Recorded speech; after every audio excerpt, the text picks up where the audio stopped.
En la acústica de sala tenemos que nuestro oyente va a recibir el sonido tanto directamente como por reflexión vía techo y vía telón. La intensidad del sonido es inversamente proporcional a la distancia que éste recorre, por lo tanto debemos calcularla. En rosado tenemos las distancias calculadas por Pitágoras, en azul por punto de reflexión y en naranjo por sumatoria de distancia. Evidentemente la suma de esta distancia con esta nos va a dar la distancia vía techo y la de esta con esta la distancia vía telón.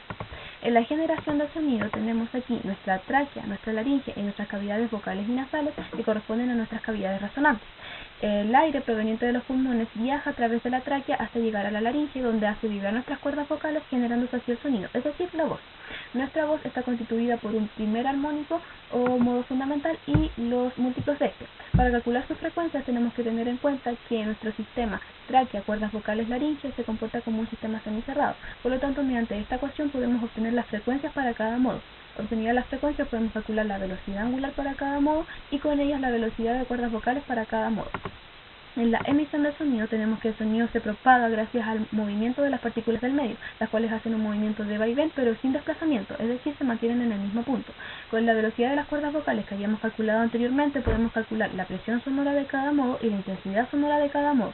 La suma de las intensidades sonoras de los modos nos va a dar la intensidad sonora total, que junto con la intensidad sonora de referencia nos va a permitir calcular el nivel de ruido total. Además podemos calcular la intensidad que llega directamente a nuestro receptor con los datos de intensidad sonora total y la distancia cuerdas vocales boca, y la potencia con los datos de intensidad sonora de cada modo y la sección de la boca.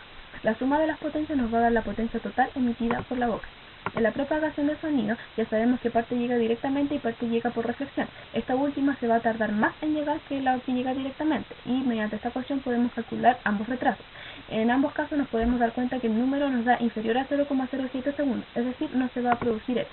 En el sonido captado primero vamos a calcular la intensidad vía techo y vía telón. Una vez calculadas las vamos a sumar y vamos a obtener la intensidad total reflejada. La intensidad reflejada junto con la intensidad directa nos va a dar la intensidad total en el oído. También vamos a calcular la presión sonora de sonido reflejado y directo. Y la suma nos va a dar la presión sonora total, que como nos podemos dar cuenta es bastante pequeña, por lo tanto se va a necesitar de amplificación para que nuestro receptor pueda oír bien. Finalmente, aquí tenemos en escuchar el oído de nuestro receptor, en donde el sonido va a viajar a través del pabellón auditivo hasta chocar con el tímpano, haciéndolo vibrar.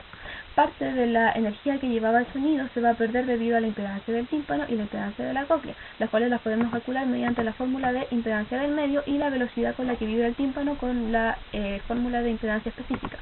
Ahora, la vibración del tímpano va a ser transmitida a la cadena de huesecillos, donde va a ser amplificada por el yunque y finalmente va a llegar a la cóclea, la cual va a transformar estas vibraciones en impulsos nerviosos y las va a enviar al cerebro.